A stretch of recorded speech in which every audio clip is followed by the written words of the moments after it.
How to reactivate Facebook account. Hey everyone, welcome back to the channel.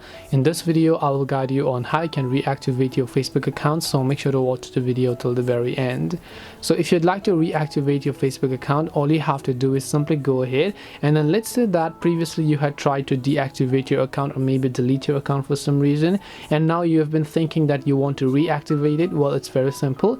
All you have to do is just try to log into that specific account that you're trying to reactivate. So for this you can just open the Facebook application, and if it has the details logged in already, you can use that, or you can just tap on login to another account. Simply make sure to enter your email address or phone number as well as also your password. Make sure that they're correct. So you simply need to enter the account details of the account you want to reactivate, and if you had deactivated before, when you tap the login option, it will ask you for a confirmation if you'd like to reactivate it. If you're asked a type of confirmation, you can approve the confirmation, otherwise you will directly be logged in without doing anything and your account will get successfully reactivated.